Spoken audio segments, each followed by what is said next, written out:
from the mound. The Giants have won the ball game. Bill Laskey, in his first major league start, has shut out the Montreal Expos. To the mic. Friend of the show, let's bring in Bryce Eldridge. Let's welcome in Lee Jung-hoo from Rocky Mountain, North Carolina. He wears number 65, Landon Root. Well, I appreciate it, Bill. I always enjoy talking to you. Let's welcome in Wade Boggs. Let's bring in Will the Thrill. He's the ace of the staff. Let's welcome in Logan Webb. Logan, how are you today? I'm doing good.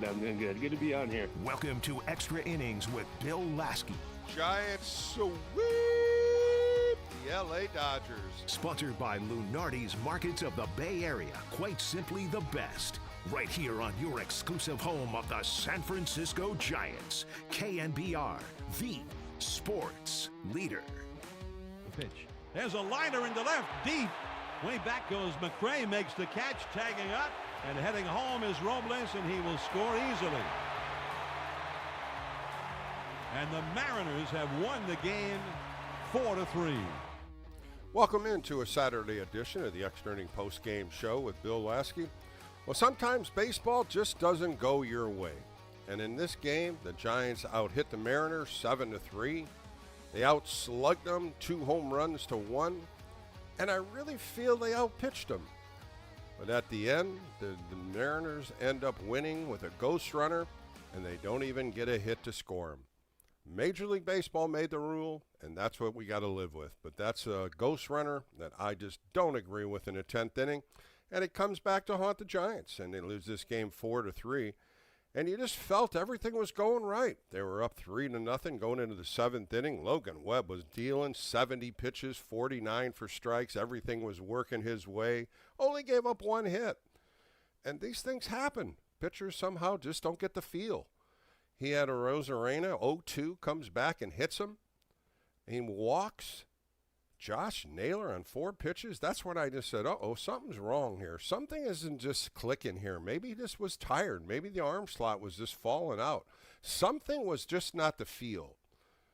And so, of course, message goes out and talks to him, and I thought he pitched really well. He got Cal Raleigh out. Cal Raleigh, a good hitter, gets him pop up. Now he's got Cole Young. Now, Cole Young got the first base hit, but he pitched him away, and he went down the left field line. So I'm figuring, hey, we're just going to see him pitch him away and let him push the ball away, because the only thing that could hurt you right at that time is a home run ball. And the only way you could hurt him is to throw something down and in. And Logan Webb fell in love with the sweeper today. He threw 26 sweepers in 100 pitches, and that's a lot. But he got a lot of guys out with it. He did have good movement. But as he threw that pitch, it was down and in, and Cole Young didn't miss it. Hit it over 400 feet and tied the game. The adrenaline went to the Mariners, and there was no adrenaline on that team. There was nothing on the spirit of the Mariners today at that point, and it changed the complexity of the game. After Adames' home run, the Giants came up with 15 at-bats, and 13 of them went down. They had an infield hit and an intentional walk in the 10th inning. That was it. They didn't come even close to what they could do, and the bullpen of the Mariners, 4 innings pitched, 1 hit, 5 strikeouts. They just shut the Giants' offense down. And that was in the top of the 6th inning. Top of the 6th inning, the Giants didn't get anything going. Of course, they had the ghost runner in the 10th inning at second base. A hell of a play by the shortstop by Colt Emerson on the ball Arise hit, backhand play, made a beautiful play on that. That ball could have easily gone into left field. It would have been first and third. But it didn't happen today. Logan Webb, boy, I would have bet $100 or more on that guy finishing the 7th inning. It was just so, and he was just so perfect today. Everything he was throwing, off speed. He threw cutters, fastballs, sweepers, sinkers, changeups. He had his arsenal working the entire game. Until the 7th inning, and something just clicked. He just couldn't get the feel. And you end up losing this game for 90 feet giveaways. A hit by pitch and a walk. 2 runners on base before the home run was hit for free ones. Free passes. And it cost the Giants. It cost Logan Webb. He'll go home tonight and look at that inning and just start thinking of everything he did wrong instead of thinking of everything he did right for 6 innings. He was masterful today. That was the guy we saw in the month of June. Consistent. Everything was there. Every pitch. He called a good game. He was calling a game. But the Giants just couldn't get on the board. And Brian Wu threw well. The Giants chipped away with a couple home runs in his 6th inning. Rafael Devers hit his 20th down the line. 8 years in a row now, Rafael Devers has hit 20 home runs or more. And we're looking at July 18th. And that ball was mashed. And then Willie Adames comes up 2 hitters later and hits one down the right field line for his 17th home run. Please, Willie, go to right field more. You can definitely hit the ball in right field. Hit one out yesterday to right center field. Please wait for the ball a little longer in the zone because that's where the strength is for Willie Adames. And he hit his 17th home run. Giants had a 3-0 lead. I was sitting here going, all right, 2 games in a row. 4 times maybe. 4-game winning streak maybe. Well, it didn't happen. The Giants are 0-6 trying to get that 4-game winning streak. So you got to turn the page. You go to Robbie Ray tomorrow. Try to get a series win. And I think that's, if you can come out of Seattle with a series win, that's a plus. Now you go into Kansas City and you come back home and play the Angels for 6 games. You got to chip away here. And this game should have went the Giants' way. No question. A couple mistakes, but it cost you. And now you can't think about it. Giants got to come out here and slug tomorrow. They got to do a little more damage. You know, when you look at what they did last night, 7 runs on 12 hits, 3 runs on 7 hits, but they only had 1 infield hit after the 6th inning. And I think that's the cause of this because they don't have anything latter part of the game to try to get going. And this is the problem with the Giants hitting. They get going, middle in the games, and then at the end of the game when the relievers come in, they struggle. And, boy, they struggle. When you look at 15 hitters up, 13 of them are out, and 1 was an intentional walk, one was an infield hit, that's struggling. You just can't come up with clutch hits. And the Giants didn't do that today. So what do? You're 1-1. You're 7-6 the month of July. You turn the page and you go to Robbie Ray tomorrow and hope to hell you're going to win. And that's pretty much what you have to do today. There's nothing that you did wrong today. There's nothing really that you could say, hey, I messed up with an error. I messed up running the bases. I missed a pop-up. It was a game of baseball that the Mariners stole from you, and you gave it to them. You gave them free passes, a hit by pitch, and a walk, and you set it up for the tying home run. And that's pretty much how the game was lost, the tying home run. And like I said, I would have never thought Logan Webb would have done that. I thought Logan Webb would have inched the outside corner, push it away, maybe some change-ups, but he didn't do it, and the Giants end up losing this game. 808. 415-808 KBR. Let's talk about this game. Please give me a call. Let's talk some Giants baseball tonight. It's Saturday. Extra inning post-game show is going to be on a break right now. We'll be right back. Give me a call. Let's talk Giants baseball. I'm Bill Laskey. We'll be right back on KBR, the sports leader.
Bill is back. Fired up, bringing it, all excited. This is KNBR Extra Innings with Bill Laskey. Sponsored by Lenardi's Markets of the Bay Area. Quite simply, the best. Listen on your Google Home smart speaker by saying play KNBR.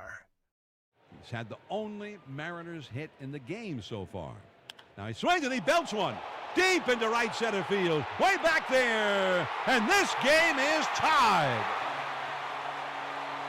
And that was a no doubt about it home run. A spectacular home run. And suddenly it is 3-3.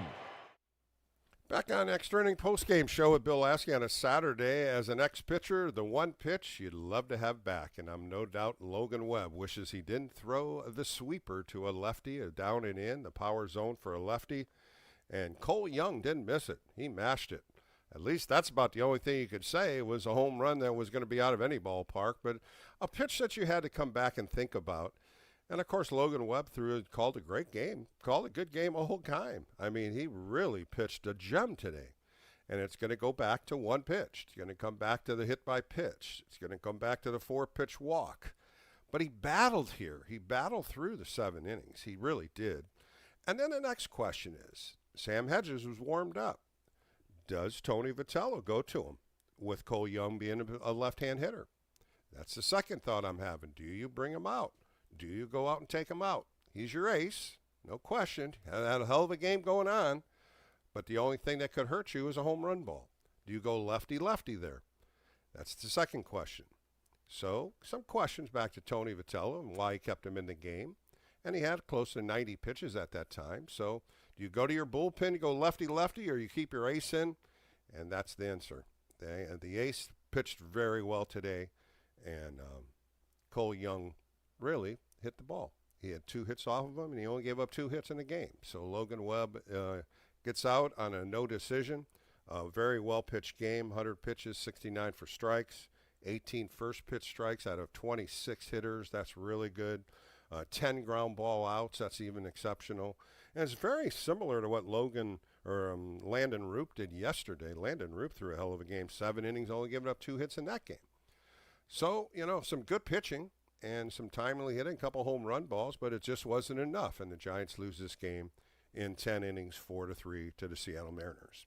415-808-KNBR. Get on the phone lines. Let's go up to Washington and talk to Castle Rock. Castle Rock, what is going on a Saturday evening? Yeah, Bill, I was frustrated with Devers against the lefty. He took the same 2 pitches Friday night, and he took the same 2 pitches tonight. He did. Down 0-2. It's really the first pitch, too, Castle Rock. The first pitch is right there every time, and he watches it. Yeah, that was frustrating. Had a couple of buddies up there when the grandkids came over, so we were watching on the tube. But anyway, I don't know. You think about the walk, you think about the hit by pitch, and those are the things that upset me when a pitcher's pitching so well like Logan Webb, and all of a sudden he just couldn't get the feel of the pitch. That's why when Message went out there, he needed a breather. He really faced Raleigh, and he pitched him good.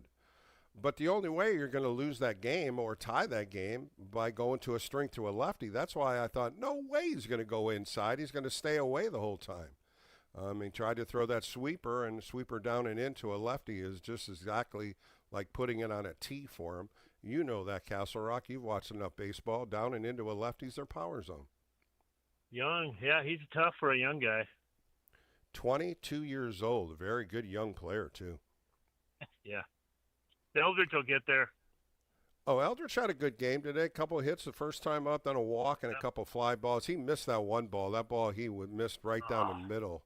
And he missed it, and you saw his face. He would have crushed that ball. He just got under it a little bit. Casey Schmidt had a tough game today. He went 0 for 4. He usually gets a couple hits. Yesterday had a couple nice base hits. They just couldn't get anything going after Willie Adames hit that home run in the top of the 6th inning. Like I said, 15 up. 13 were down with only an infield hit and an intentional walk. That's the part of the game that I wish they could concentrate a little harder on in the latter part of the games. Exactly. Well, we'll see what Robbie Ray can do tomorrow, Castle Rock. Let's hope. He's coming back. All right. Thanks for the call tonight. Appreciate your time. And, you start thinking about what I just said. Sam Hedges, do you put him in that game, lefty-lefty? Do you keep Logan Webb out there with message going out there to talk to him after he walked Naylor? I think that put the pressure on Tony Vitello if he was going to take him out or not. And at that time, if he walks out there, he's taking him out. I don't know what kind of expression Logan Webb would have. I don't know if he would have thought, okay, let's go lefty-lefty with this. They have a pinch hitter possibly. Or does he say, look, I got this. I want to finish this inning, and I have a 3-0 lead. A couple things, your thoughts on. I'd love to hear what you're thinking.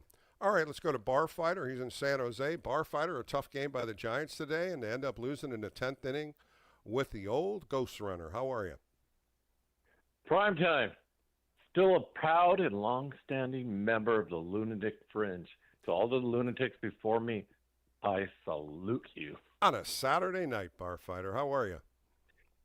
Yeah, I'm doing fine. You know what, Prime time? You know what? I just don't see any kind of cohesive theme in this organization. It just seems to me like a mismatch. There's no organized theme here. What do you think? Well, I'm going to switch your thought here because if you look down in the minor leagues, these minor league players are moving up. A few of them got to AAA, playing real well. A couple guys from Eugene went to AA. I'm sure I could give you names in a minute here, but I think the organization, Barfighter, I think it's going in the right direction. When you're looking at fundamentals, you're looking at prospects moving up, giving them an opportunity to play at the next level. I really do. I think the minor leagues have made a big, big step in a positive way. Now, when you're talking at the big league level, there are some misses here. There are some pieces of the puzzle that just aren't fitting in.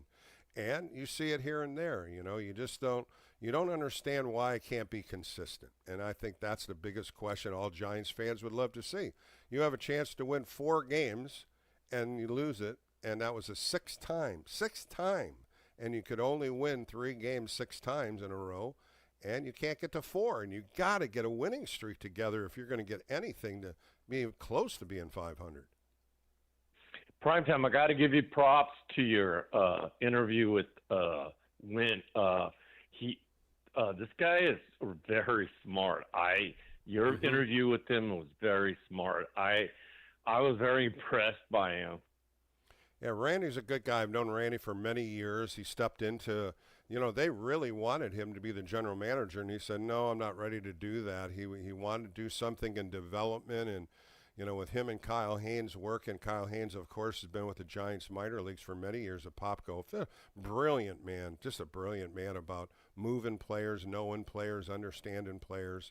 And when Randy teamed up with him, it was a good combination.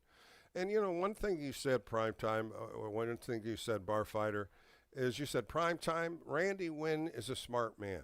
He really is. And if you listen to his answers, they were all spot on with everybody. And I loved his answer about we don't really care about wins. We want to see development. And I think that's a big, big thing from a guy that's in player development to watch these kids move forward.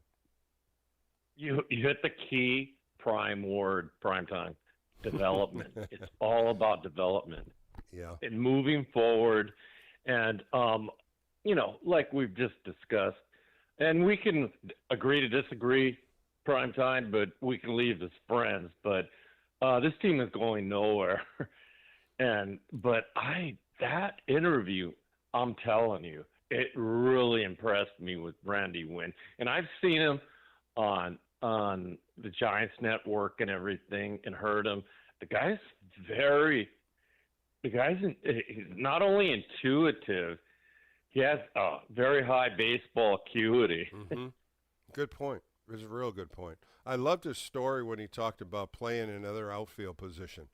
And when he said have tools in your toolbox. And what he wanted to do is have players play multiple positions. And a lot of things in that interview, you can just pick out some of the things that they're really striving on with younger players. And the way he said, I never played right field before. Next thing you know, I'm on a flight, and they said, hey, Randy, do you ever play the outfield right field before? And he said, oh, yeah, I do it all the time.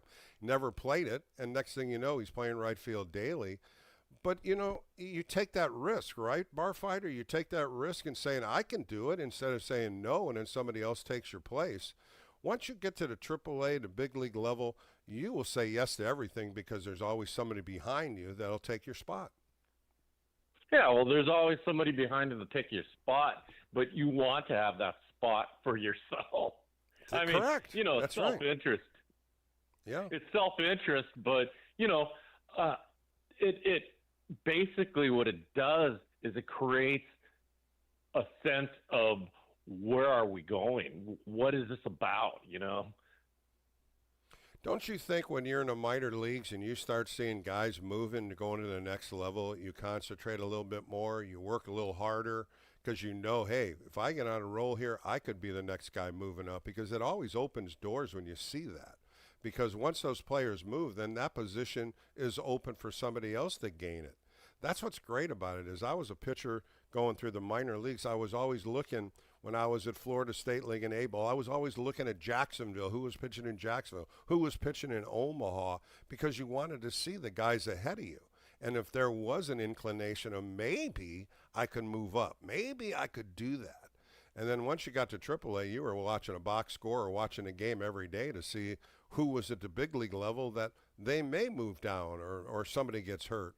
But I was in the Kansas City Royal organization, bar fighter, and there was no movement because the big league pitching staff was so good.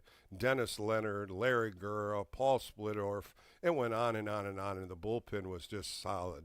So, you know, I was stuck in AAA. And the best thing that could have happened to me was exactly what happened when the Giants came and traded Rich Gale and myself for Jerry Martin.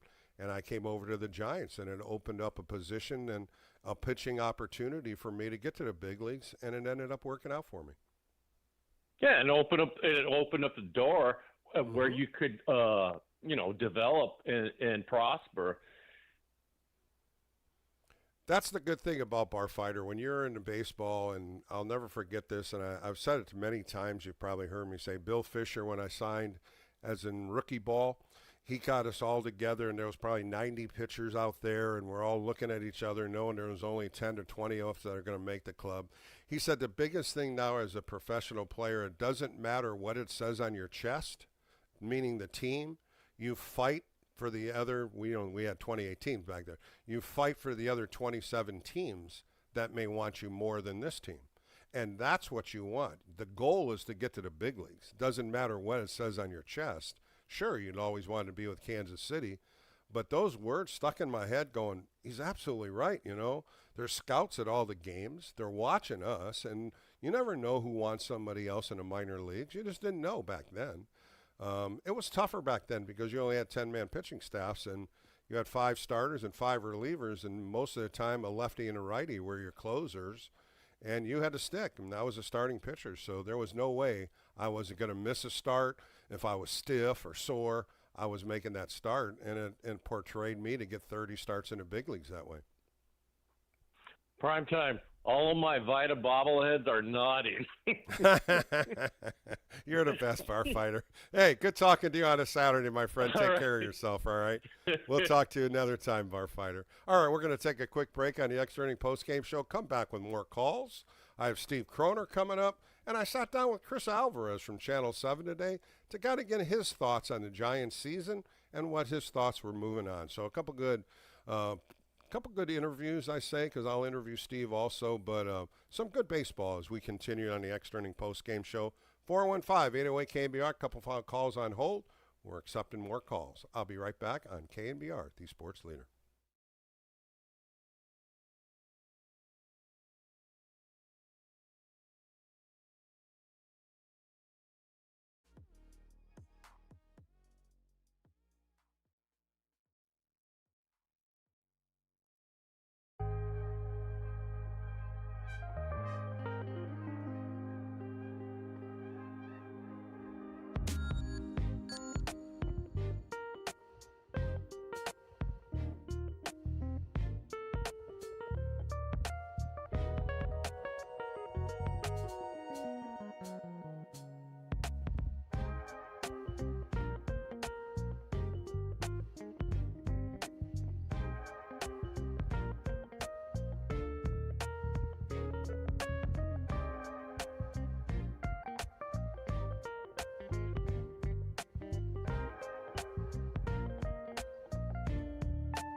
The game may be over, but we know you want to talk more ball. So KNBR Extra Innings with Bill Laskey continues. Sponsored by Lenardi's Markets of the Bay Area. Quite simply, the best. We are KNBR 104.5 and 680, the sports leader. Back on the Extra Inning post-game show on a Saturday with Bill Laskey. The number 1 draft pick signed today. Jackson Fleur is now on his way to Arizona, a member of the San Francisco Giants. He signed for $7,997,500. That's right, $7,997,000. That's outstanding. Congratulations, Jackson Fleur.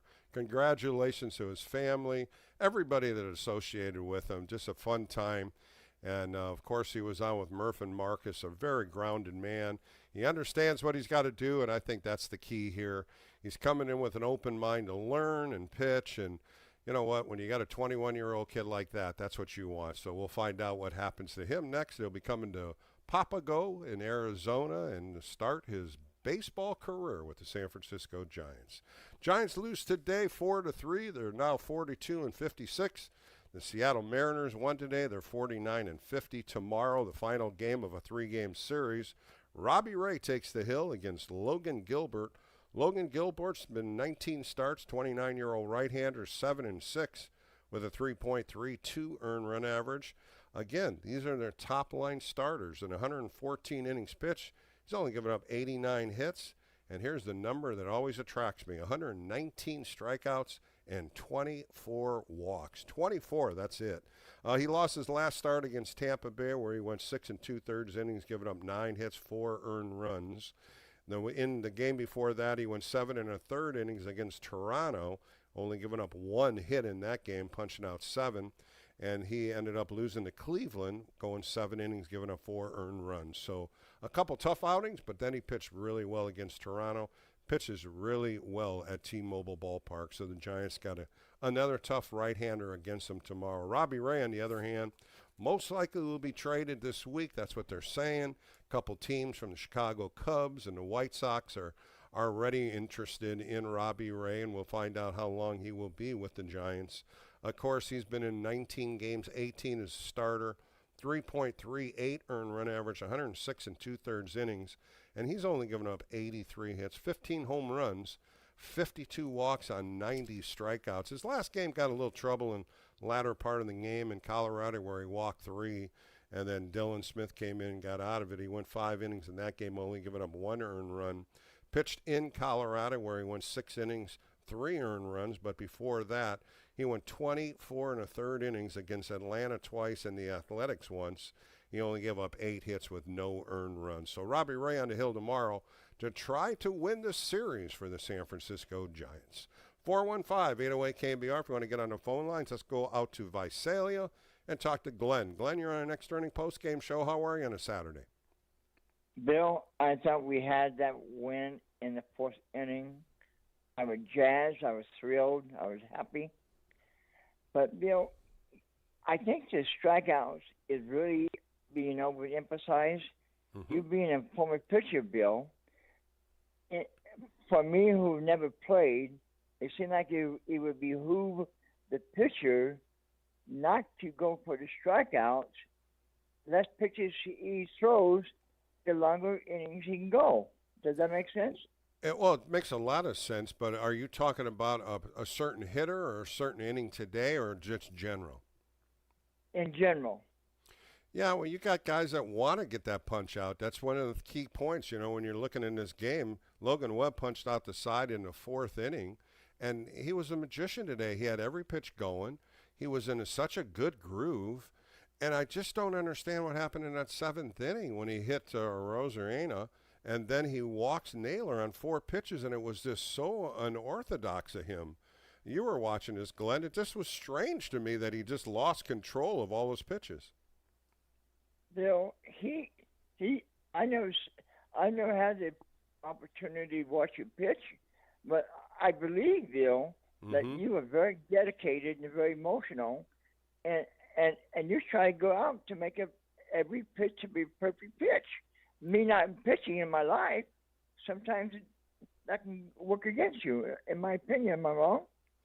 No, you're right in a way because you start aiming the ball when you're getting into the latter part of the games, the 7th, 8th, and 9th inning. And that's the part of the game as a starting pitcher where you just got to think a little bit more on what could help you and what could hurt you. And at that time when he threw that slider to the sweeper into Cole Young, that's the pitch that a left-hander likes to hit out of the ballpark, that down and in. That's where their swing goes. Glenn, that's why I thought for sure he would chisel the outside pitch. He did that with Rayleigh. He went outside, a couple change-ups, and he threw a sinker away, got him to pop up. That's the only pitch I would think that I would question him for, why you went inside instead of just keeping it outside, and maybe he can roll one over. That was really the game right there because he had hit by pitch and a walk, 2 outs. That was it. That was the only thing that could have hurt him in that game. And he made the wrong pitch. But other than that, boy, he pitched well. Didn't you think he pitched well today, Glenn? Yes, Bill, but my point is, Bill, that I want him to pitch less pitches longer in the game. But, Bill, my friend, great job, my friend. Thank you for the love and respect. Take care, my friend. Always, Glenn. Thanks for the call, Glenn. And, you know, another point that I would like to say, what Glenn's saying, is less pitches than he was. When you look at what he did through 6 innings, he only threw 70 pitches. And you're usually about 15 to 18 pitches per inning, and he was less than 10 pitches. 70 pitches in 6 innings in a big league game with 49 strikes, and he only gave up 1 hit and 1 hit batsman. He was in a groove. Everything was working for him. That's why I think, just like Glenn said, I think we all thought this game's over. He's going to go 7 innings. If he gets out of a quick inning, 7th inning, maybe go to the 8th inning, maybe get to that 90 to 100 pitch count. He just got in a jam, started thinking maybe too much, and he made the wrong pitch. And that's what happens in baseball. That's what happens at the big league level. One little mistake like that, and these guys are such good hitters. And when you look at what Cole Young did, 22 years old, and he hit the hell out of that ball. That's his 12th home run, and ended up tying the game up and then going to 10th inning. And they end up losing on the ghost runner. So a tough game, a tough loss, but they can rebound tomorrow, get the win, and then go to Kansas City with a 3-game series there. Got to win the series. I think that's the key here to get out of Seattle. All right, let's go to Oscar. He's in Oakland. Oscar in an extra inning post-game show. Tough loss by the Giants. What did you think of the game today? Oh, I thought it was a good game, Bill. I saw Brian Wu pitching from Alameda, and I have a quick story about Brian Wu. I met him and his dad at the ballpark over at Lincoln Field over at Alameda, and I was doing my pitching routine, and he was doing his, and then him and his dad were there. I said, "Oh, you're Brian Wu." He said, Yeah. I go to Cal Poly, and Cal Poly was playing Oklahoma, and that was Cade Cavalli, who was a first-round draft pick by the Nationals, and I said, "You know what, Brian, I think Cade Cavalli is going to have arm problems." He's all, "Yeah, me too." So me and him actually predicted it, and it came true. My second story is that Peyton Bonds, his dad hit a home run off me at Kenyatta College in 1992. And I remember that day because everyone's like, "Hey, there's Barry Bonds' brother." And I was like, wow, he doesn't hit left-handed like Barry, hits right-handed. And he hit a pop-up straight up. I pointed my finger straight up because I thought the outfielder and the shortstop were going to get it. But he hit it so high that it just kept going and going and going, and it went out of the field. I said, "Oh, my God, how did that happen?" But and I was wondering, with Peyton Bonds, the Giants drafted him at 90. That was a very expensive pick to put out on because there's so many players we could have gotten, catchers, relievers, solid hitters. But we'll let that one go. We'll just have to watch after every pick after number 90 in a couple of years. And as far as Jackson Flora, I don't think he's going to be as good as Brian Wu. I really don't. I think Brian Wu will be a much better pitcher than Jackson Flora ever will. And Jackson, hey, Oscar, Oscar, Oscar, I got to ask you a question, okay? And be truthful with me, all right? You've called many times on this show. You've gone with different names, different cities. And I had a couple callers after you called last time. They want to know why, and I would like to know why. Why can't you just tell us your original name and what city you're from? Why do you always disguise your name and your city? Oh, I'm Jake from Alameda. I was on the Marty Lurie show for many, many years. Marty said I was his best That's not the caller question on his I'm last day. asking. That's not the question I'm asking. I'm asking you, why do you change your name and your city when you call in? Oh, well, Bill, I went to UCLA. I'm an actor with Randy Wynn, and I like to change it up. I can do voices. I've been on shows many, many years. I like to do the East Coast voice with Marty Lurie was the best. And I go, I go, hey, yo, Marty, what are we doing over here, Marty? I mean, what are we trying to do with the Giants over here, Marty? We're losing, and we got this Buster Posey guy doing this stuff. We got to fire Buster Posey. I mean, come on. I understand you're having fun with it all, but it's kind of goofy to me why you change your name in your city. And the other question I always want to ask you is, why are you against the Giants all the time? Because it seems like all our conversations is always a negative or a different thing against the Giants. Is there a reason for that? Yes, Bill, because Bob Sokolow, the owner of the Giants, and myself, we had contacted Buster Posey. I was going to be a hitting coach for the Giants, and I got an email from Buster Posey's secretary, and Buster Posey said, we'll contact you if we have any interest. So right now, I would have been a batting coach for the Giants 2 years ago, and I could have moved on. I'd be employed. I'd have money. But he Jake, took that you away know what? from me. It doesn't just start with just an opportunity like that. You have to prove yourself. You're telling me you went to Florida State. You're telling me all these different radical things that you say you did in baseball. But when it comes down to factual things, those factual things you can't give me an answer for. Because the one time I asked you if you were a Florida State hitting coach, who were some of the hitters? And you couldn't even tell me. And then the next thing you said you were a pitching coach, and you didn't even know anything about the pitchers. So sometimes your stories are a little exaggerated. That's why I'm not calling you out. But all I want to do is be truthful to you and being truthful to me.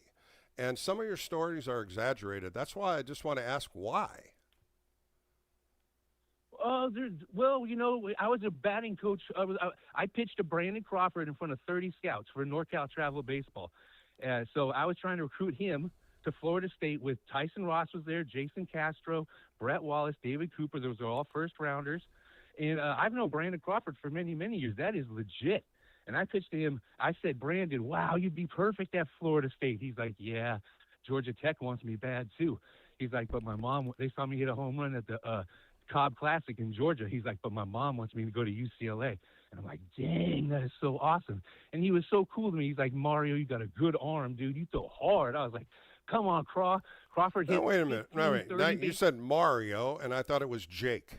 Now, I'm going to stop you with all the name changes here because I'm not understanding why you're doing that. And then, the names you throw out here, it's okay. If it's true, it's true. But some of the exaggerated stories just are exaggerated, and I don't understand that. And the same thing when you called in when I was with Greg Silver on the Greg Silver Papa Show, and you said the Giants draft was an F. And you said that because I know your voice. I know you did that. And I don't understand why you would say that because there's no way in hell this draft was an F. But again, you just want to put a thorn in the Giants. And I'm not understanding why, as a caller coming in here with an open mic, there's always a dig against the Giants. And I'm not understanding that thought pattern from you. Okay, my real name is Mario Trevino, okay? That's Florida State. That's before Shane Robinson. That's before Buster Posey. I know Larry Bear. I know everybody at the Jewish Sports Hall of Fame. I know the president of the Warriors. I know the Bob that Lurie. doesn't tell me anything, though. That's not, I mean, you're name dropping. You're not, I could tell you everybody I know, too. But, Jake, you just got to be truthful. And when you call in to talk about baseball and not exaggerate and put thorns in the Giants' side, that's all I'm asking you to do is be truthful in a conversation with me. I know what you mean. When I did call that show and I thought the Giants got an F for the draft, I really did mean that because I looked at all the other teams who had solid drafts, all these good players, and the reason why is because the Giants took all these pitchers. So you had all these. Well, they wanted pitchers, available. Jake. That was their number one priority, and they picked up a slew of good pitchers. But in your eyes, they didn't because then you bring other players in that other teams took, and that's how you make your point solid. But the solid isn't solid. It's exaggerated. And what you can tell me by throwing me different names and everything doesn't mean anything to me. Bring me something that's got moxie to it. Why do you say Jackson Flora isn't a first-round pick? Why are you telling me he's going to be a bust? Those are just thoughts out of your head. There's no proof to that. And the same thing when you said about Bonds. Payne Bonds is a good player. And you're telling me, oh, they picked them, they're wasting money. No, they're not wasting money. They're not wasting money on any of these draft picks. They have researched so much, a lot more than what you could do, and they have such a good scouting bureau that they do all their homework. But sometimes maybe, Jake, you got to take a step back and think about what you're saying instead of the exaggerated questions and answers. That's all I'm asking you, all right? All right, we're going to take a quick break on the Extra Inning Postgame Show. Come back with more, 415-808-KNBR. We'll be right back.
You're listening to the former Giants righty. It's KNBR Extra Innings with Bill Laskey. Sponsored by Lenardi's Markets of the Bay Area. Quite simply, the best. Heard on your Apple HomePod by saying play KNBR. All right, welcome back to the Extra Inning postgame show with Bill Laskey. Giants lose a tough one up in Seattle. They lose it in the bottom of the 10th inning with a ghost runner. They lose 4-3. They only got 3 hits. How about that? 4 runs, 3 hits, and 1 error for the Mariners. 3 runs, 7 hits, and 1 error for the Giants. 2 home runs. Rafael Devers hit his 20th home run, a 2-2 line drive down the left field line just inside the foul pole, 339 feet. And then, like I said, his 20th home run. And the other one was Willie Adames. 3 hitters later, he went down to right field. Right field really hit a ball well. 2-1 slider on the outside corner. Hit that one 358 feet for his 17th home run. So when you're looking at the home run balls, Devers got 20, Schmidt's got 19, and now Adames has 17. So the long ball was definitely working. And you know what? It's a bad game. Just one of those tough games that you look at it. It's a disappointing loss. You felt that, Logan Webb had everything underway and just pitching very well through 6 innings. Like I said before, 70 pitches, 49 for strikes. Everything was working well, and a hit by pitch and a walk and a home run, and the game changed and the momentum right to the Mariners, and they end up winning this game. The Mariners were 1-6 coming into this game. They had lost 5 out of 6 on the road in Florida before the All-Star break, and then losing last night's game. And this was a game that they needed to win also, so the Giants ended up losing a tough one today. So tomorrow, 1-10, the final game of a 3-game series. 415-808-KNBR. Let's go to Daniel. He's in Rancho Cordova. Daniel, how are you? Bill, I'm good. Yeah, it was a tough loss. It was a gut punch, but I don't feel bad about it. The Giants played a pretty strong game. The Seattle's a playoff team, and it's just like them to do a 3-game run, home run in the 7th inning.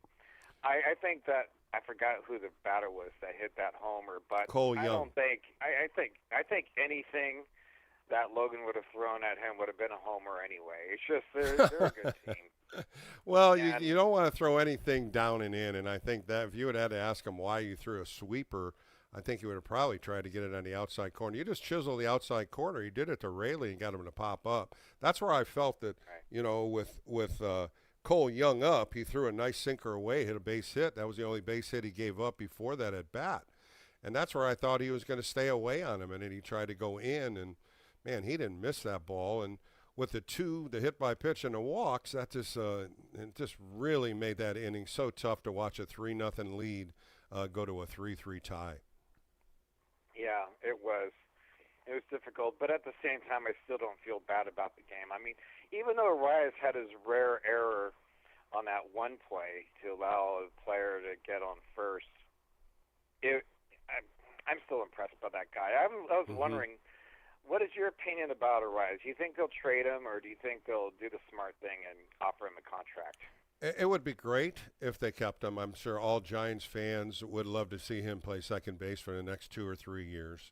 On the business side, listening to Buster Posey talk to Murph and Marcus last week, he just said he's taking calls on everybody. Of course, he said, Logan Webb and Eldritch and Schmidt, he's not going to take some of the quality foundation away, but he's going to listen, and I think Arias is going to be one of those players that teams want. Tampa Bay is definitely talking about him. The Yankees are talking about him. But, I said this last night, Daniel. Every time I read a rumor, it's a rumor. Nobody's telling you for a fact that's what's happening until a trade is made. That's going to start happening here probably next week, this coming week, and the following week. You're going to start to see some more movement. And I think one of the pitchers is probably going to be Robbie Ray. The Cubs and the White Sox are really interested in him. A couple other teams are looking for starting pitching. That's why I was a little surprised that he's making that start tomorrow. Another audition. He's done very well, and I think he's probably going to be moving on. I hope that's not the case, Bill. Arias is one of the most entertaining players we have. Just watching him today when he ran to third and the catcher was sort of staring him down. They were sort of staring each other down like they were going to do a quick draw or something. That was entertaining. It is. Ever get bats entertaining, right, Daniel? Like he swings at a bat. He'll walk behind the umpire. His nonverbals are always real exciting. You know, he's really intense. Aye.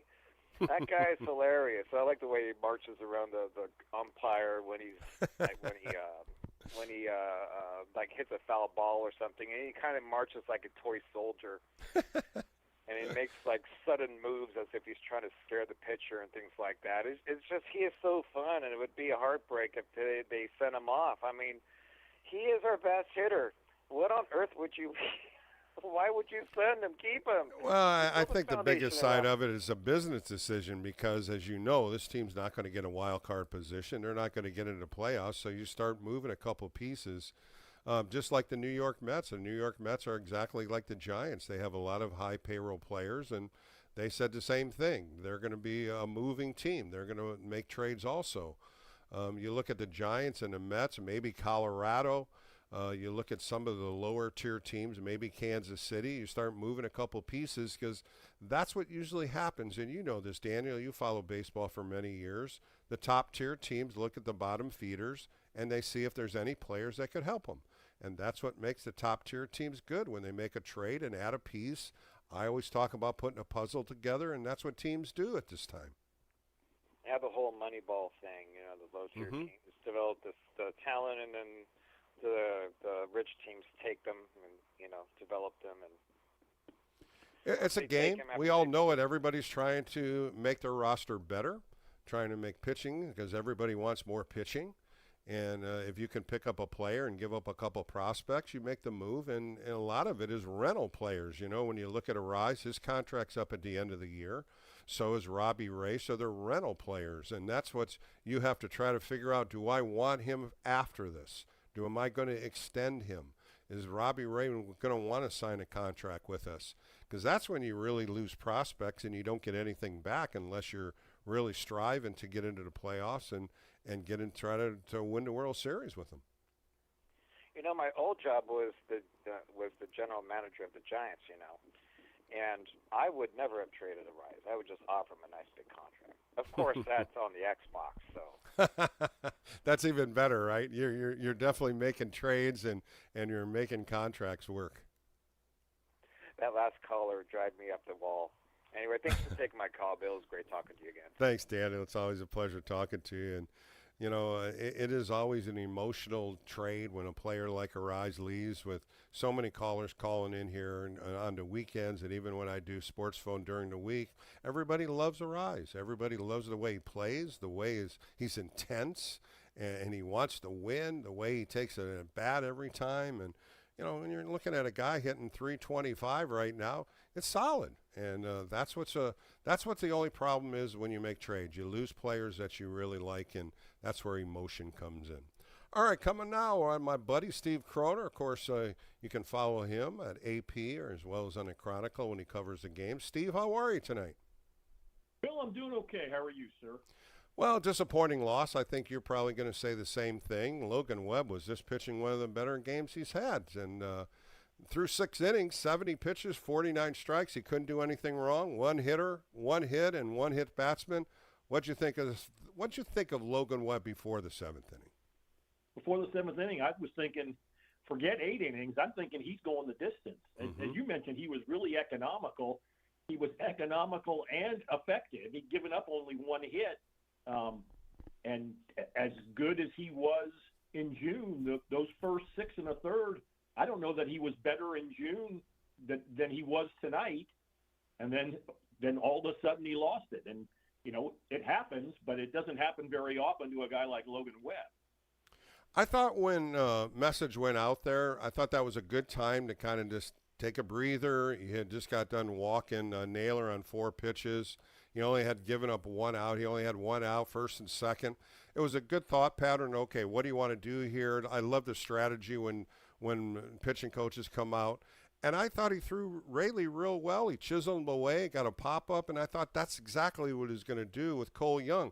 I never thought he was going to try to go in with that cutter or even bring that sweeper in. And I'm sure if you think back about it, I don't think he would want to throw that sweeper again to a lefty.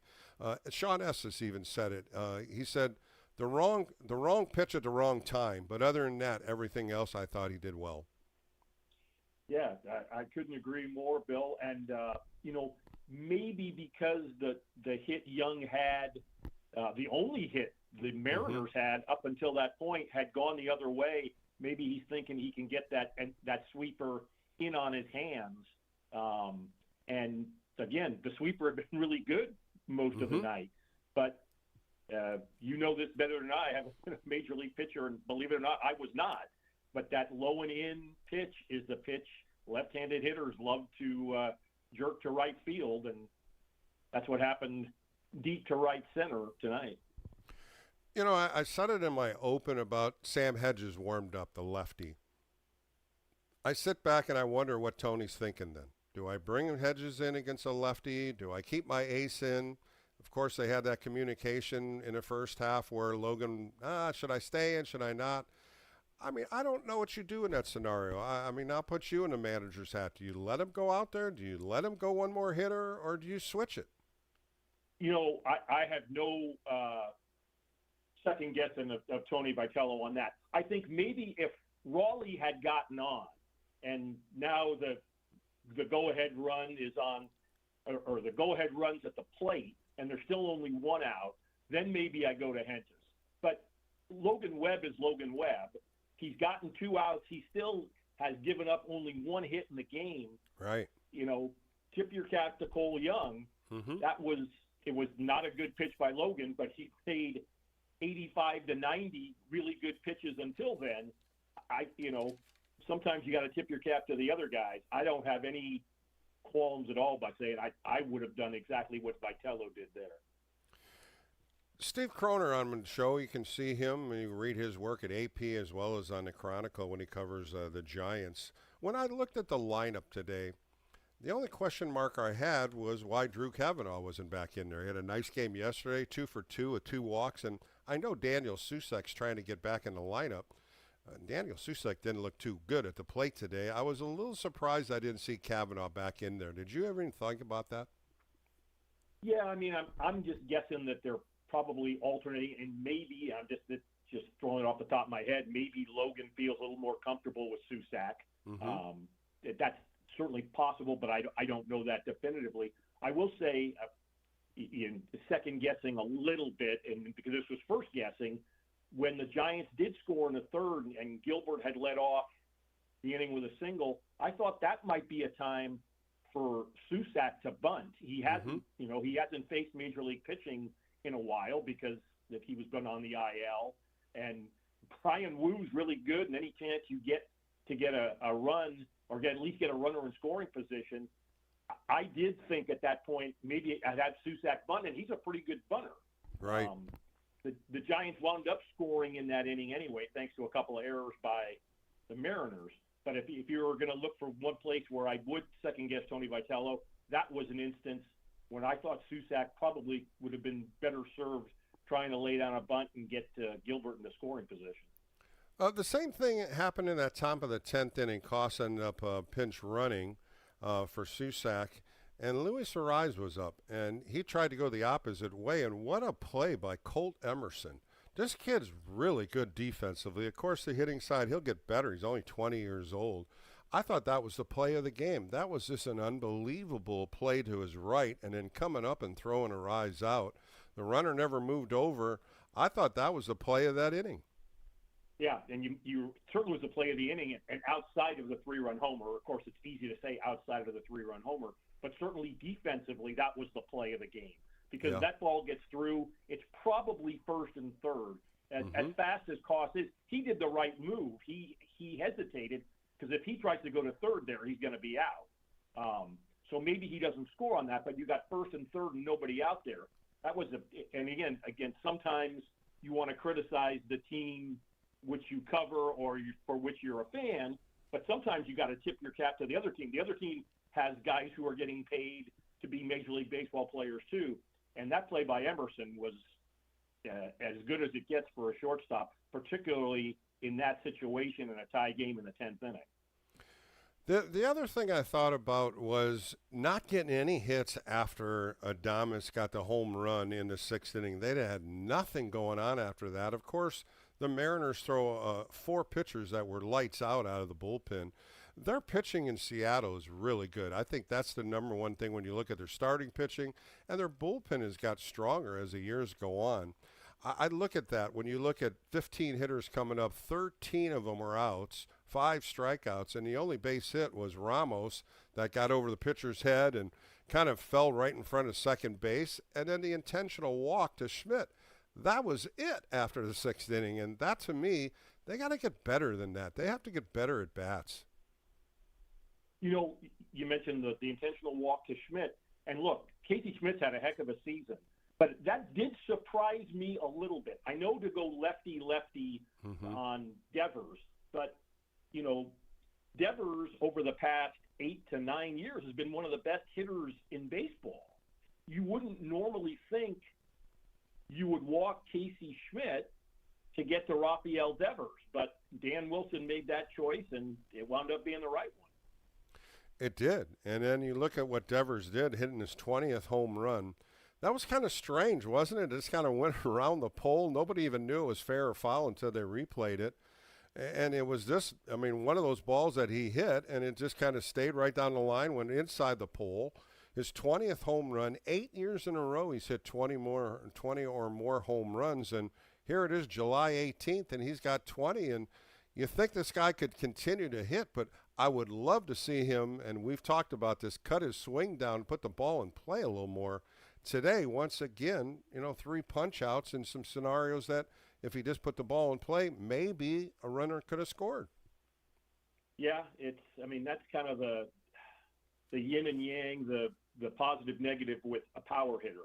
To me, you'd still like to see him put the ball in play more often, but because he's got 20 homers and he's on pace to get 30-something, it's a little easier to swallow his strikeouts than some of the other guys who have struck out more than you'd like with the Giants because they aren't 30 home run hitters, if you know what I mean. And going back to his homer, you know, not me to criticize production at all, but I'm talking about television production. The live shot of that home was not very good television. The replay was good, but it was really confusing. And then it was also confusing that Devers was asking for the replay on first base. There's no way he's going to be on first base. It's either a foul ball or it's a homer.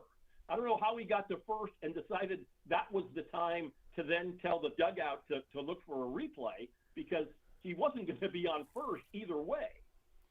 The other one, Steve, is how is a third base umpire not following that ball? That's his job. That's his job to follow the ball, and he didn't even know what to call. He didn't call foul or fair. He was just standing there, and I think that's when all the umpires huddled up and said, let's review it, and they made the right call. And it was just that time of the game. I'm like, okay, open this game up a little bit. Now it's 2-0. We looked at what Logan Webb was doing, and then when Willie Adames came up, I like what he's starting to do now, and you and I have talked about this many times the first half of hitting the ball to right field. And Absolutely. Now he did it. He hit one yesterday out the ballpark, right field. And I read an article, I guess during the All-Star break, that was one of the things, watching video that he was doing. He really wants to concentrate on putting the ball away to right field. And 2 balls that were away, he's got 2 home runs in 2 games. I'm hoping to see more of that.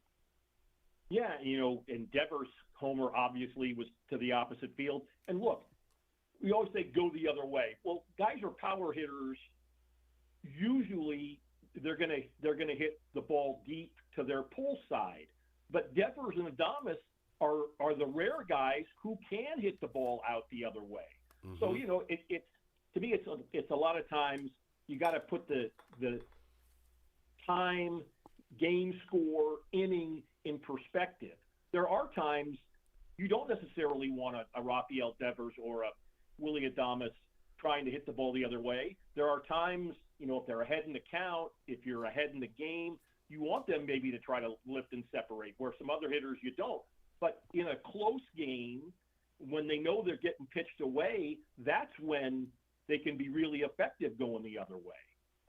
Put this way, there aren't too many left-handed hitters who can hit the ball out of the park where Rafael Devers hit it tonight, and there really aren't many right-handed hitters who can hit the ball not only to right field and get it over the fence, but he hit the ball over the fence by quite a bit tonight, and there really aren't a whole lot of right-handed hitters in the game who can hit the ball that far the other way, the way Adames did in the sixth inning.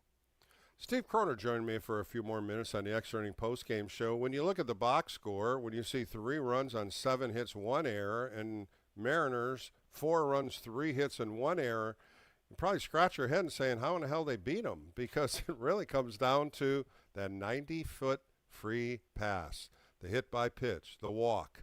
Same thing that happened with Sam Hedges. He walks.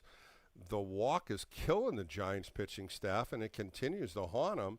And today's a perfect example.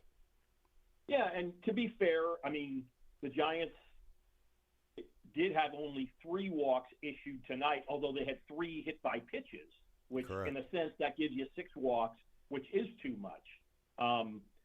But yeah, that's been a problem for the Giants all season. We've discussed this before, Bill, that they issue too many walks and don't draw enough walks. And although they've been pretty good catching guys base running, but they've allowed many more stolen bases than they've stolen themselves. Those are big gaps that are hard to overcome over the course of a season. Steve, when you were covering Northern California baseball, did you happen to run in and see Brian Wu when he was growing up here?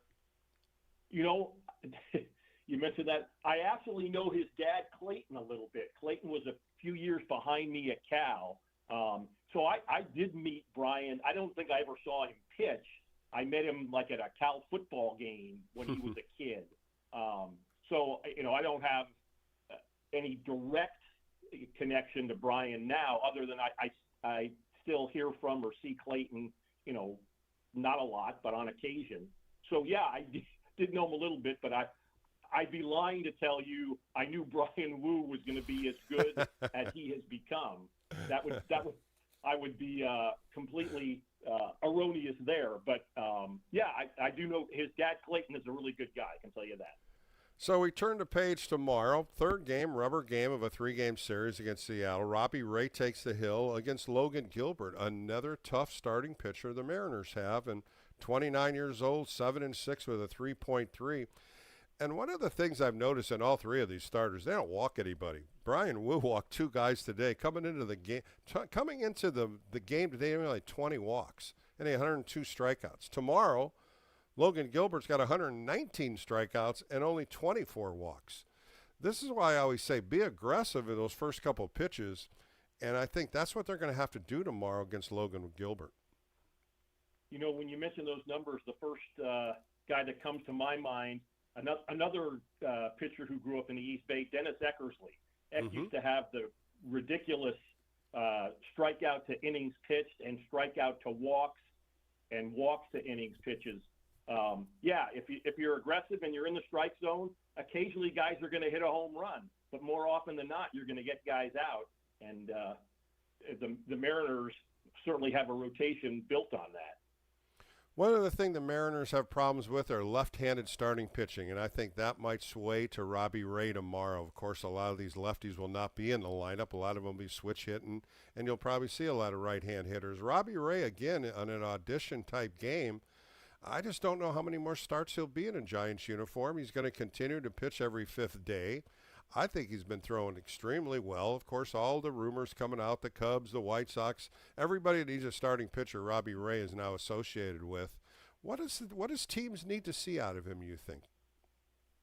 What they've been seeing. I mean, it's hard. It's hard to just, if you're the Giants and you plan to deal Robbie Ray, which, again, as much as if you're a Giants fan, you'd like to see him on the mound. I think you understand why the Giants would be in the process of dealing Robbie Ray. I think you still got to just send him out there. Maybe, you know, if he gets to the 5th or 6th inning, and if this were a different 2026 for the Giants and they were in contention, maybe you'd have him go from the 5th inning and try to get the 6th inning out of him, or the 6th and try to get the 7th. Maybe you err on the side of caution there. but you can't just completely shut him down. It doesn't do you any good. It doesn't do him any good. And the teams who are trying to get his services, they want to see him pitch too. So, again, maybe you err on the side of caution in terms of pitch count or whatever, but you're not going to completely shut him down. And, he pitches well for the Giants tomorrow. Maybe they get a win, and maybe that increases his trade value incrementally, but it does. So you can't just say he's going to be traded sometime in the next 2 weeks and we're not going to pitch him again. That just wouldn't work. Yeah, I don't think so either. A pitcher that pitched yesterday, you and I talked about a long time ago, Jason Foley, pitched with the Tigers a couple years ago, had some arm issues, got back on the mound yesterday, and I was on a post-game show yesterday talking about it. The mental side of when you get injured and you come back to pitch, I just thought the excitement of coming back into that dugout, and you followed a lot of players and pitchers that have come back from injury and you get back into big leagues. It's that first pitch. It's that first out. It's that first hit. It's so difficult mentally to try to absorb it and then go out there and do it again. And I was just happy to see him pitch and get a nice 1-2-3 inning. Yeah, no question, Bill. And I think fans and maybe some media members too, and maybe even some players and people in front offices, because Tommy John surgery has become so prevalent, I think we sometimes don't realize the physical and mental strain that it takes for a major leaguer to get back to the major leagues. 30 years ago, if a guy had Tommy John, there'd be a lot of concern. Is he going to be able to come back? Now that it's much more commonplace, we think it's almost automatic. Well, it's not automatic. These guys still have to put in the work. They still have to get the mindset to realize their arm's okay. I think we sometimes don't take into account just how strenuous and how taxing both physically and mentally it can be on a pitcher. And more power to Jason Foley to get the first 1-2-3 inning out of the way as he returned to the big leagues last night. Steve, back in my day, it was rotator cuff. Remember that? So many pitchers had rotator cuff surgeries. You didn't have too many elbow surgeries. And then, of course, Tommy John started coming through it with a tendon. And, talking to pitchers, I never had an elbow issue, and I never had any kind of surgeries. I had bicep tendonitis, which was just the tendon being worn out. Too many bullets I threw, and it finally just said no more. And it was fine. I was fine with that. But when I talk to guys that had Tommy John, it's the feel of the pitch, to feel it off your fingertips. And you start thinking about it, and you could do this. Anybody that throws a baseball, you feel the ball off your fingertips. And by doing it with a tendon and an elbow, you got to get that feeling back. And you got to get that feeling back to how you can throw a breaking ball and a changeup and a release of a fastball. That's what fans don't understand. Oh, yeah, Tommy John, he'll be back in a year. But that doesn't come as easy as you think. You just said it. It was a perfect way you said it. It's not always going to be that way. It's you don't hear about the pitchers that had Tommy John that never make it back. And some of them will try, some of them don't. And look at Keaton Winn. Keaton Winn had a similar thing. Hayden Birdsong's going to have to do that. Rodriguez is going to have to do it. And you said it perfectly. It's not just physical, it's the mental side about, am I going to be back and am I going to be good enough like I was before? Yeah, and, not only, pitchers with their arms, a lot of times a guy, say, has a really bad knee injury in football, baseball, basketball. He goes through the rehabilitation process, and the doctors tell him your knee is okay. Well, it's easy for the doctor. The doctor can tell you that, but if you don't feel confident in it, even though you're medically cleared, it's always in the back or maybe even the front of your mind that is my knee really sturdy enough for me to go pitch or hit or shoot a basket at the highest level. And, again, as we were just talking, Bill, a lot of it is physical, but then a lot of it's mental too. It's not just, hey, I had a sprained ankle and I iced it for 2 weeks and now I'm ready to go. These things are major surgeries and they don't always go as planned. God love modern medicine. It's much better than, what it was 20, 30, 40 years ago, but it doesn't minimize the players who have to go through the procedures themselves and then the long rehab, both dealing with it in your physical presence and your mental presence. Steve, a good sign that the Giants, they signed their first-round draft pick today, Jackson Flory. He is now a professional baseball player. He'll be pitching in rookie ball. He'll be moving down there. The slot was a little over close to $9 million. He ended up getting close to $8 million. I'm sure he and his family are very happy with what he's got from the Giants. He's very excited to be in the orange and black. I heard his interview with Marcus and Murph, and here he was, a kid that when he was in Little League, he wanted to be a Giant. He wanted to go see the Giants. His dad would take him out to AT&T, which is Oracle now. When you look at all the steps that he had, this is the perfect kind of guy that the Giants would want, from learning the game from Little League in Pleasanton to growing up and playing in high school ball here at Foothill, and then now he's part of the Giants. His excitement in that interview just took me over the top, and I'm really happy that happened. Yeah, I mean, sometimes you do hear guys, again, in any sport, if they're playing for the team for which they rooted as a kid, sometimes that can be extra pressure that they don't need. But I think for the most part, if you get that opportunity, you love it. A perfect example is Brandon Crawford, right? And he and Flora, I think, went to the same high school, right? Correct, yeah. That if you can play for the hometown team and succeed, I think it means just a little bit more. Look, I mean, Bill, you were growing up, I believe, a Tigers fan, right? And just because you didn't pitch for the Tigers, your major league career is still something you obviously are proud of and savor. But maybe if you had done that in the shadows of Mickey Lolich and Al Kaline and Willie Horton, maybe it would have meant just a little bit more. But yeah, for Jackson Flora to pitch for the team for which he grew up rooting, more power to him. And who knows how quickly we'll see him up here. You know, you're certainly not going to see him at any time in 2027. Is it conceivable he could be up by the end of next season? I wouldn't put that past. I mean, that's still a pretty fast track. Yeah. But if you're the number one pitcher selected in the draft, which he was, and a guy who had all kinds of success at UC Santa Barbara, not only this season, but I believe last season as well.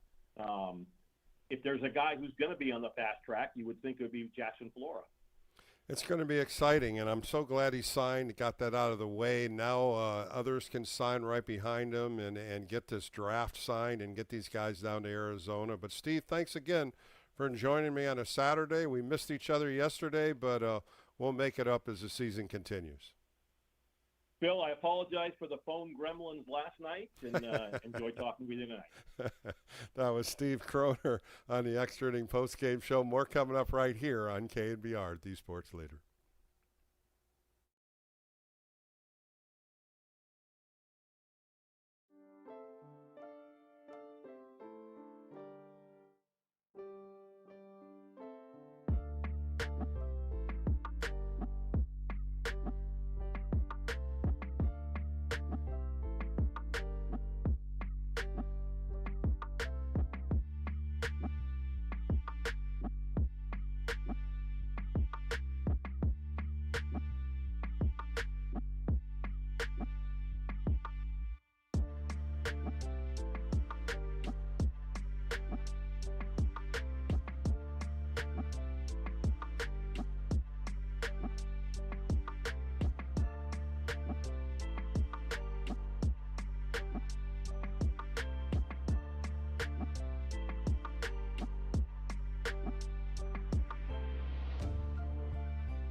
This is KNBR Extra Innings with former Giants right-hander Bill Laskey. Sponsored by Lenardi's Markets of the Bay Area. Quite simply, the best. Hear him on your Apple HomePod by saying play KNBR. Play KNBR.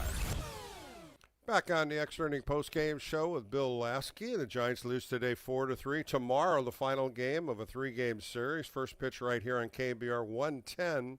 Logan Gilbert, the right-hander, of course, is 7-6 with a 3.3 earned run average for the Mariners against Robbie Ray. Of course, Robbie's been pitching really well for the Giants. He is 8-6 with a 3.38 earned run average, so it should be a pretty good rubber game of the series. And then the Giants travel on to the Kansas City to play the Royals for 3 before next weekend they come home Friday, Saturday, Sunday. They play the LA Angels, and then Monday, Tuesday, Wednesday against the Milwaukee Brewers. So some good baseball moving forward. Let's see if they can take the rubber game and win this series. Tomorrow, Extra Inning Post-Game Show will be on after that game, covering the third game. Jamie Moyer, I sat down. He pitched until he was 49 years old, 4 decades in the game of baseball. 2003, he was an all-star with Seattle, and in 2015, he was inducted into the Seattle Mariners Hall of Fame. A really good interview with Jamie. We talk a lot of things about defense, pitching, and of course he was not a hard thrower, so he learned how to pitch way back in college, and he brought that into the minor leagues and had a great career.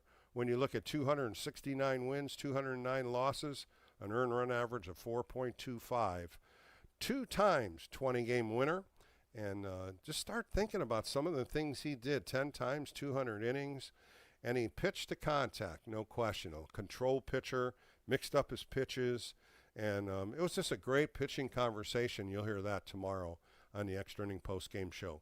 Coming up next, I talked to a good friend of mine, Chris Alvarez. Of course, she's the anchor on sports on Channel 7, ABC, and we just talked really what happened to the Giants this year, and I get an overlook from Chris. We talk about the Giants and what's next, and get a different view from Chris Alvarez. So sit back, and Chris and I talked this afternoon, got some good insight right here. So Chris Alvarez and I having a nice conversation coming up next right here on the Extra Inning Postgame Show.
KNBR Extra Innings with Bill Laskey keeps the postgame rolling live right here. Sponsored by Lenardi's Markets of the Bay Area. Quite simply, the best. On KNBR 104.5 FM and 680 AM. The sports leader.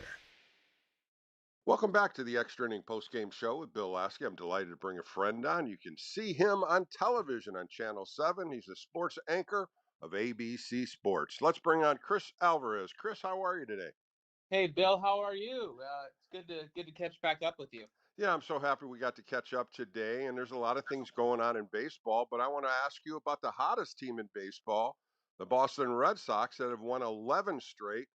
And on the other side, the worst team in baseball right now is the Sacramento Athletics. They've lost their 10th in a row, losing to Washington yesterday, 23-4. They've lost 18 out of their last 21. Tough two teams, one good and one not so good. Yeah, it just shows you that baseball, baseball is a crazy game. And for a while there, Bill, and I know you know this, you follow the game closely, like the A's were doing much better than the Giants. And then you look at the standings, I'm like, oh my gosh, at the break, like with the break, they're the same record. I'm like, what happened? And you talk about it, it's the losing streak for the A's. And then on the Red Sox end of things, it just kind of goes to show you, and I think about like the Giants and their inability to get on a streak. Look what the Red Sox have done to get on this long streak, and now they're kind of back in it with 2.5 months to go. So it's crazy to think that the A's have streaked so negatively, and the Red Sox have kind of come out of nowhere too. So I think as a Giants fan, you look at this and you see these streaks, like you think about your own team. It's like, okay, can the Giants make a run? Where is that spot where they can make a run? And as we know, the whole first half, unofficial first half, if you will, before the All-Star break, was about just the inconsistency of not being able to get on the streak. The longest winning streak was 3. They could never get on 4. And as we get ready for play, on Saturday, the Giants have a chance to finally get that 4-game winning streak and get rolling here. And after last night's win, an impressive 7 that they went out of the gate, you feel good about it. But look, it's, momentum is the saying is about the starting pitcher. I'm kind of blowing the saying here, but you know the saying is this only as good as your starting pitcher. So look, can the Giants make a run here and make things interesting before the trade deadline? The first half would tell you no, but you see what the Red Sox have done in a positive way, and maybe you think, okay, here's a chance for the Giants to kind of try to make a run here before August 3rd. Well, you look at the schedule, Chris, in the first 12 games, it's possible. You look at what they're doing tonight. Of course, they're playing the Mariners in the second game, had a nice game last night. Right. And then they go to Kansas City, which is a losing record. Then they play the Angels at home, which is a losing record. So you're looking at a couple of those teams. But as the first half was going, we were talking the same thing. Hey, this is a possibility for a run, and it didn't happen. Hey, this team's losing, and they lose. So you can't really look into the crystal ball and say, hey, there's a possibility. They could have a 6-game, 7-game, 8-game winning streak because this team is just not consistent. Yeah, and it's been the pitching, it's been the defense. It's just nothing is all clicking at the same time. The 3 facets where it's the the fielding, the pitching, or the defense, pitching and defense, and the hitting. It just hasn't been able to kind of match up. When the hitting's been good, the pitching hasn't been where it needs to be, or the bullpen can't hold the lead. And so, look, there's been some bright signs. Obviously, the development of Bryce Eldridge has been, I think, what all Giants fans want to see. You want to see more of that. In the second half, I think obviously like the beginning of his run here and the inconsistent playing time, and then he finally got his runway. Some injuries kind of led into that. And that's a whole other thing too, Bill, is like this team hasn't been fully healthy. And look, you're not going to be, every team has injuries and they have different points where you need to pick things up. And that's why you have, you build your system and all of those things. But there's a real interesting crunch coming up at some point here, and you still look at Matt Chapman being sidelined. Like, what does that do? I know he has no trade clause, but what did that do for his trade value? The Luis Ariz and Robbie Ray questions. And again, I think how much of, if they can make a run before the trade deadline, again, like it still feels far-fetched. I think you have to still anticipate this team probably is what they were in the first half, but you never know, and that's why you play the game. So I'm interested to see, like, can the Giants make it more interesting on the front office to, like, make a decision where they might keep these guys. I think it's been a foregone conclusion that you're going to trade these guys, and I still think that probably is likely what's going to happen, but maybe I'm just speaking after a 7-0 win and feeling good. Chris Alvarez joining me on the Extra Inning postgame, so you can see him on Channel 7 Sports.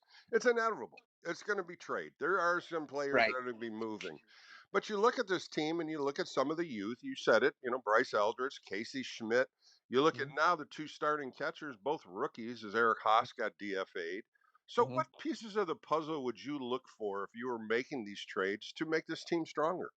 Yeah, and I also like what Barracoto's done a little bit too, and Jesus Rodriguez has been kind of up and down. But I think when you're making these trades, and especially you want to maximize the value. I think you have to, if you're not going to sign Luis Ariz to an extension, which again, it seems more likely they're going to trade him than not. You can't go throughout the rest of the season with him and then lose him. Like he's playing too well, and he can do a lot for a contributor. So I think what you want to get back is some very at least high end prospects. You want to get guys that are at the top of whatever organization you're making a trade with, and or like some everyday made players that like have team control with the contracts. You want to be taking on a lot of massive salary when you have your own situation with the salary. So you want that. Like you want to have guys. If you can get a big league ready guy or a guy that's already here, and then some top prospects, I think that's ideal. Pitching's always going to be a strength, and obviously they've addressed some things in the draft with Jackson Florin. You hope he's the next one of the next big stud pitchers down the line. A local kid that was nice to see, and you have a Bonds now in the system again, which is very exciting through the draft.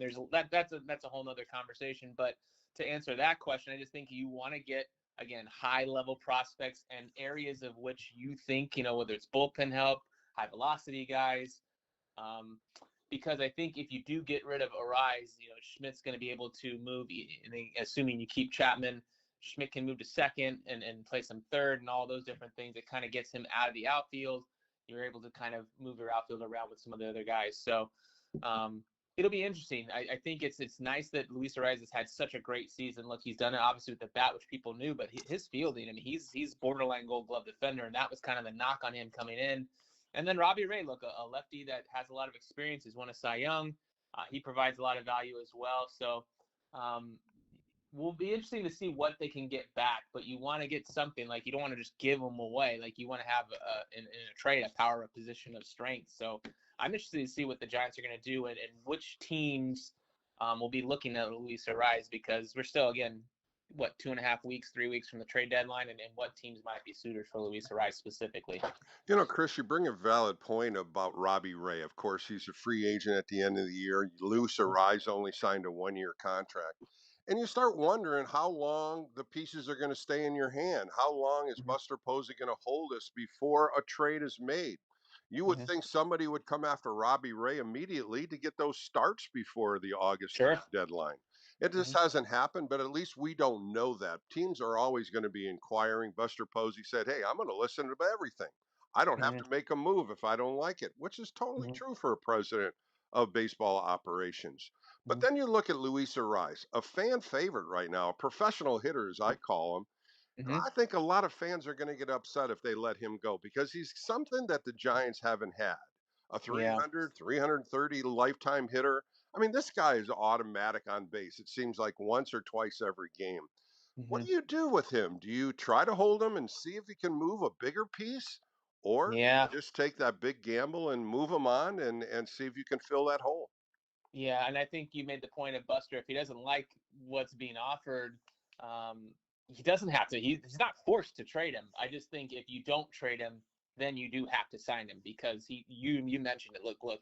I think all things considered, that's the type of player you want on your team, and yes, they have him right now. It's just a matter of the worst case scenario for the Giants is letting him play out the rest of the season. You don't get a trade you like. I understand that, but then you just lose him for nothing, and then he signs off wherever that may be in the off season. So I think if he gets past the trade deadline, then you need to lock him up pretty soon after and make that commitment to both him and then also showing the fan base like, okay, this is one of our guys that we're going to build around. And you mentioned some of the other building blocks that you have. You have Bryce Eldridge and then Casey Schmidt, and then all those other pieces kind of fall into place. And that's probably what the second half is about, is getting those guys, getting the development and again, it's not what fans expected this year. I think everybody thought that they were going to be in contention for a playoff. And again, there's still a lot of games left, but the way it's gone, it doesn't look that way. So the development of these different guys and getting all these guys different at bats. And then if Ariz is part of your future, having him and just, him helping lead the way. Because look, it doesn't hurt to have a Luis Ariz in your system, in your clubhouse, and he can show those younger guys what professional at bats look like. People learn when you watch and you're near a guy and you can pick up tips to the trade. So I still think they're going to trade him, and it's probably the best move. And it's just, again, like I mentioned earlier, you just want to get something of value back because he is such a great piece and he does fit in here. And he's been such a, not only a fan favorite, but a good clubhouse guy and a good player on the field. So it will hurt to watch him go, but if you get something back that, again, helps you in the future, I think that, probably is going to be worth it for the Giants in the long run. Well, Chris, you talk about the youth on the offensive side. There's Mhm. a lot of young arms in this rotation. When you look at Trevor Mhm. McDonald, 25 Yep. years old. You Mhm. also look at Carson Wisenhunt, could fill in a hole. Of course, he Yep. pitched well 2 games. He's 25 years old. Landon Roop, who Mhm. really's been throwing the ball well the last couple starts, is 27. So you Yeah. have a good base for the rotation. It's Yeah. the biggest question in the bullpen, and I think that's where maybe Buster Posey, if you had to look in the rearview mirror, said, "Oops, I forgot a couple arms that might have been able to help me." And I think that's the dilemma that most Giants fans are wondering why he didn't really look for a closer or build with some substantial names. Yeah, and I think maybe part of that was they thought they had they had internal solutions and they were expecting some growth from the guys that were already on the roster, and it just hasn't happened that way. And maybe look down the line, Caleb Killian's been up and down, but I think he's shown some signs of where he could potentially be a guy that's a high leverage reliever in the back end. Maybe the closer again. It just. But unfortunately, and you think about the teams, especially Buster. Um, those Giants teams were built on that core four in the bullpen. Like there was a reason they were so good. I mean, they had Hmm.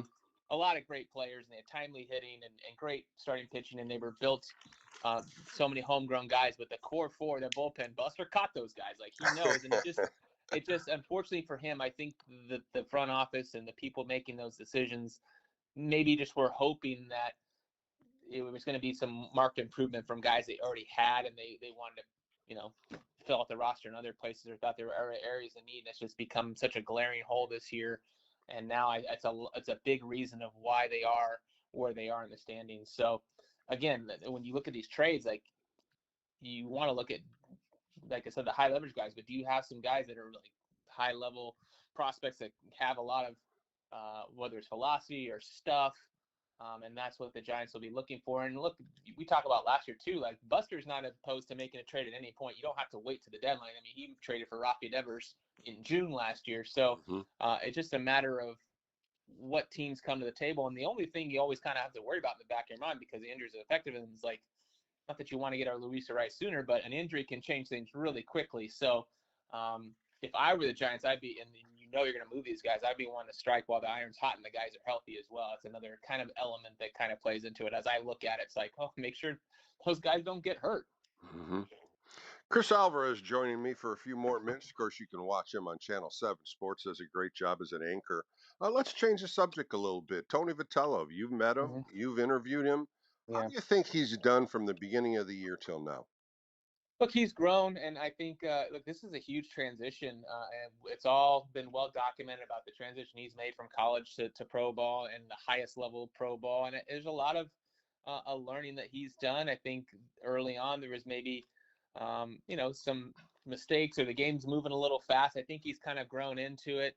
Uh, I think again, he can only work with the roster he has, and so unfortunately for him, the bullpen has been a downfall that hasn't, a sign, not the biggest strength for this Giants team. So I think he's grown over time. You just heard Buster on KNBR the other day say he thinks Tony's doing a good job. He sees the work that the guys are putting in.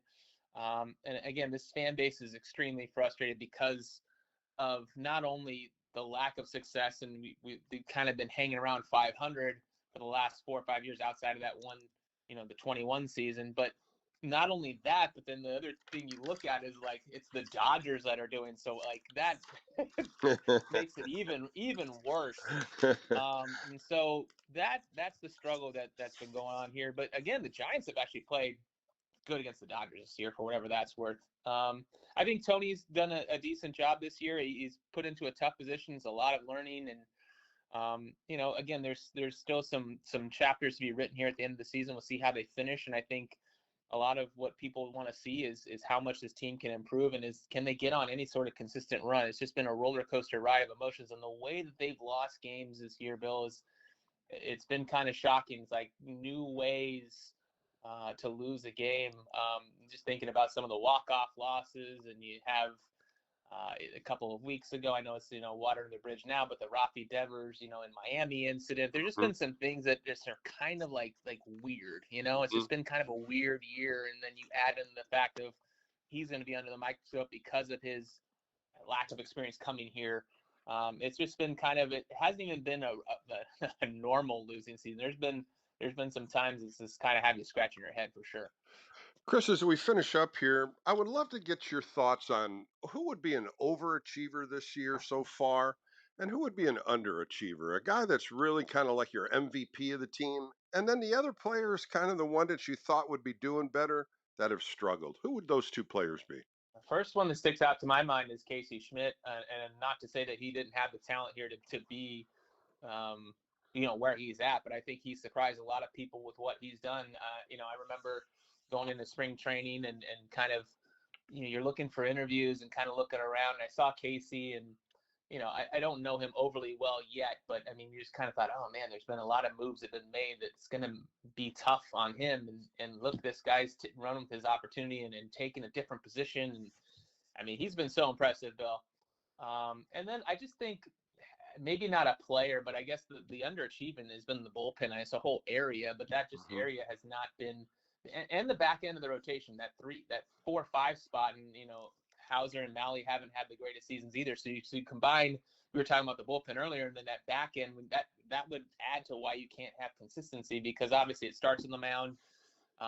And Webb got off to a slow start. He obviously pitched in WBC. There were some injury concerns, a little bit of an injury there. So I just think that underachieving has definitely been the bullpen, and then again Casey Schmidt, he had an all-star caliber first half for sure. I was if someone had gotten hurt, I was wondering if Casey might get the nod. So, and Jung Hoo Lee had a really good first half as well. So it goes without saying to Rise too. But if I had to say my overachiever, I would say Casey Schmidt for sure. Yeah, I'm right there with you. But Chris, thanks so much for your time. It's always great to catch up with you, and that's why we play the game of baseball. Another game today, another game tomorrow, and let's hope the Giants get on a winning streak. You didn't ask me about LeBron, Bill. No, I'll pass on LeBron. Chris, thanks, my friend. Have a good day, my friend. All right, have a good one. That was Chris Alvarez on the Extra Inning Postgame Show. More coming up right here on KNBR, the Sports Leader.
Bill is back. Fired up, bringing it, all excited. This is KNBR Extra Innings with Bill Laskey. Sponsored by Lenardi's Markets of the Bay Area. Quite simply, the best. Listen on your Google Home smart speaker by saying play KNBR. Welcome back to the Extra Inning Post-Game Show as we close out a Saturday. Giants lose a tough one in Seattle 4-3 in 10 innings. Tomorrow, 1:10, the final game of a 3-game series against the Mariners. Robbie Ray against Logan Gilbert. And the Extra Inning Post-Game Show will follow that. Jamie Moyer will be on with me, and we had a nice interview about pitching, so please join me for that interview. I want to thank my two guests today, Steve Kroner and Chris Alvarez. If you missed either one of those, that'll be on the All KNBR podcast. I want to thank my producer, Ryan McCarthy, and you Giants fans for calling in and talking Giants baseball. We'll do it again tomorrow right after the Sunday game with the Extra Inning Post-Game Show. More coming up with KNBR, the sports leader, as we call it a night right here. It's another great